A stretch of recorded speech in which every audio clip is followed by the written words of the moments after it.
नेवाड़ा का रेगिस्तान, एक ऐसी जगह जो अपने रहस्यों के लिए दुनिया भर में जानी जाती है। दिन में सूरज की गर्मी, रात में ठंडा सन्नाटा, इस सब के बीच एक नाम गूंजता है, एरिया 51। ये एक गुप्त सैन्य अड्डा है जिसके बारे में लोग सालों से सवाल उठाते हैं। क्या यहाँ सचमुच एलियंस छिपे हैं? क्या ये जगह उन उड़न तश्तरियों का ठिकाना है जो रात के आसमान में चमकती हैं, या ये सब एक ऐसी साजिश है जो सच को हमेशा छिपाए रखना चाहती है? रात के अंधेरे में जब रेगिस्तान में सन्नाटा छा जाता है, आसमान में अजीब सी रोशनी दिखती है। चमकते बिंदु जो तेजी से इधर उधर जाते हैं, कभी त्रिकोण बनाते हैं, कभी गोल, और फिर अचानक गायब हो जाते हैं। लोग कहते हैं ये उड़न तश्तरियां हैं और इनका रास्ता एरिया 51 की ओर जाता है। लेकिन ये यान कहां से आते हैं और क्यों आते हैं? ये रहस्य 1947 में शुरू हुआ जब रोसवेल, न्यू मैक्सिको में एक अजीब हादसा हुआ। एक यान रेगिस्तान में गिरा।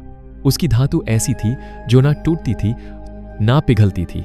उसका वजन और डिजाइन किसी भी इंसानी मशीन से मेल नहीं खाता था। कुछ लोगों ने कहा कि यान में प्राणी थे, उनकी त्वचा चमकती थी जैसे कोई धातु हो, उनकी उंगलियां लंबी थीं और चेहरों पर कोई भाव नहीं। सरकार ने इसे मौसम का गुब्बारा बताया, लेकिन लोगों का शक बढ़ गया। वो यान और उसके टुकड़े कहाँ गए?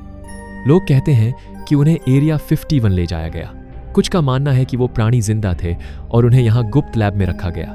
कुछ कहते हैं कि वो मर चुके थे, लेकिन उनकी तकनीक इतनी उन्नत थी कि वैज्ञानिकों को उसे समझने में सालों लग गए। क्या ये सच था या सिर्फ एक कहानी? एरिया 51 के नीचे जमीन के अंदर लंबे लंबे गलियारे होने की बातें सालों से चली आ रही हैं।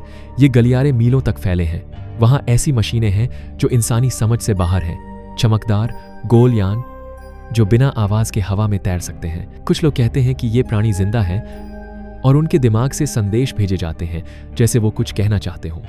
दूसरों का कहना है कि ये सिर्फ अवशेष हैं जिन्हें सालों से पढ़ा जा रहा है। लेकिन सवाल ये है, अगर ये जिंदा हैं तो क्या वो हमसे बात करना चाहते हैं? और अगर हां, तो वो क्या कहना चाहते हैं? एरिया 51 का रहस्य सिर्फ एलियंस तक नहीं रुकता।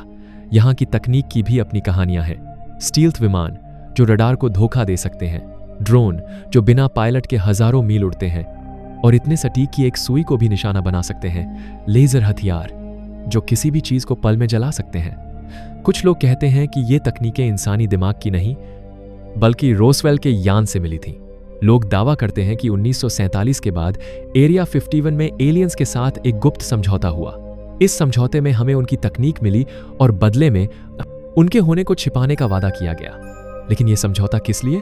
क्या वो हमें दोस्त मानते हैं या हम उनके लिए सिर्फ एक प्रयोग हैं? कुछ कहानियां कहती हैं कि एरिया 51 में एलियंस और इंसान एक साथ काम करते हैं। लेकिन अगर ये सच है तो वो क्या बना रहे हैं? क्या वो हमें कुछ सिखाना चाहते हैं या हमें अपने काबू में रखना चाहते हैं? इस अड्डे की सुरक्षा भी अपने आप में एक रहस्य है। रेगिस्तान के चारों तरफ सेंसर, कैमरे और हथियारबंद गार्ड्स हर वक्त नजर रखते हैं। सड़कों पर बोर्ड लगे हैं, अंदर आने की मनाही है, जान का खतरा। जो लोग पास जाने की कोशिश करते हैं उनके साथ अजीब चीजें होती हैं। उनके कैमरे खराब हो जाते हैं, तस्वीरें धुंधली हो जाती हैं, सैटेलाइट से ली गई तस्वीरें गायब हो जाती हैं। कुछ लोग कहते हैं कि एरिया 51 के ऊपर का आसमान भी कड़ी निगरानी में है। वहां उड़ने वाली हर चीज को ट्रैक किया जाता है। लेकिन फिर भी रात में वो चमकते बिंदु दिखते हैं जो किसी भी रडार पर नहीं आते। क्या ये यान इतने उन्नत हैं कि हमारी तकनीक उन्हें पकड़ ही नहीं सकती? कुछ लोगों ने कहा कि उन्होंने एरिया 51 के पास अजीब सी ऊर्जा महसूस की, जैसे कोई अदृश्य दीवार हो। उनके फोन और कैमरे बंद हो गए और कुछ देर बाद अपने आप चालू हो गए। एरिया 51 के आसपास और भी कई कहानियां हैं। कुछ लोग कहते हैं कि यहां समय और जगह के साथ प्रयोग हो रहे हैं। टेलीपोर्टेशन, समय यात्रा और शायद दूसरी दुनिया में जाने के रास्ते। क्या यह मुमकिन है कि एरिया 51 में ऐसे दरवाजे बनाए जा रहे हैं जो हमें सितारों तक ले जा सके? कुछ लोगों ने दावा किया कि यहां गुरुत्वाकर्षण को काबू करने वाली मशीनें हैं। ये मशीनें यानों को बिना ईंधन के हवा में तैरने की ताकत देती हैं। लेकिन ये तकनीक कहां से आई? क्या यह इंसानी खोज है या किसी दूसरी दुनिया की देन? कुछ पुराने कर्मचारियों जिन्होंने यहां काम करने का दावा किया ने बताया कि एरिया 51 में ऐसी मशीनें हैं जो दूरी को मोड़ सकती हैं, जैसे साइंस फिक्शन फिल्मों में होता है। लेकिन उनकी बातों पर यकीन करना मुश्किल है क्योंकि उनके पास कोई सबूत नहीं। रेगिस्तान में होने वाली अजीब घटनाएं इस रहस्य को और गहरा करती हैं। कुछ लोगों ने कहा कि उनकी गाड़ियां एरिया 51 के पास बिना वजह रुक गईं। कंपास गलत दिशा दिखाने लगे। कुछ ने आसमान में अजीब से आकार देखे, त्रिकोण, गोल और कभी कभी ऐसे जो किसी भी चीज से मेल नहीं खाते। ये आकार पल में गायब हो जाते हैं, जैसे कभी थे ही नहीं। कुछ लोगों ने रात में अजीब सी आवाजें सुनी, न मशीन की न इंसानी। ये आवाजें ऐसी थीं जैसे कोई अनजानी भाषा में बोल रहा हो। कुछ ने रेगिस्तान में रोशनी की लहरें देखीं जो जमीन से आसमान तक जाती थीं और फिर गायब हो जाती थीं। एक बार तो एक ट्रक ड्राइवर ने बताया कि उसका ट्रक एरिया 51 के पास रुक गया और उसे लगा जैसे कोई उसे देख रहा हो, लेकिन आसपास कोई नहीं था।